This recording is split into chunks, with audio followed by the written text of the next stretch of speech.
আরে গাইস দেখছেন, আমি যখনই বাড়ি পানে যাচ্ছিলাম তখন এটা কি দেখছি, আমাদের পুলিশ স্টেশনটা পুরো গোল্ডেন হয়ে গেছে। কিন্তু আমি যখনই পুলিশ স্টেশন মধ্যে চলে এলাম, এখানে তো দেখছি পরপর দুটো কন্টেনার, আর একটা তো দেখছি ব্যান্ডার ফ্র্যাগলিনদের, আর একটা সিনচানের, আর একটা দেখছি আমার কন্টেনার। আর এখানটা পরপর দুটো কন্টেনার বা কে থুয়ে গেল। আরে আরে ফ্র্যাঙ্কলিন, তুই হেঁটে যা, দাঁড়া আমি আমার কন্টেনারটা খুলতে শুরু করে দিই। আর এই তো বন্ধুরা, আমি দেখো অনেকে জোরে জোরে লাথি মারতে শুরু করে দিয়েছি। আমার মনে হয় এই কন্টেনারের মধ্যে থেকে অনেকই দামি জিনিস বেরোবে। আরে গাইজ, আমি এত মার মারছি তাও তো আমার কন্টেনার খুলছেই না।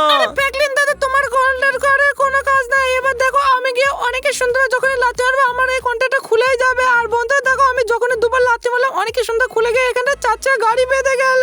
আরে আরে, এটা কি দেখছি? এই সিনচান তো অনেক সুন্দর চার চাকা গাড়ি বেঁধে গেল। আমি এখান থেকে পালিয়ে যাই তাড়াতাড়ি করে। আরে গাইজ, এবার তাড়াতাড়ি গিয়ে ওরা তো ওদের কন্টেনার খুলে পেলো, এবার আমি আমার কন্টেনারটা খুলে দেখি।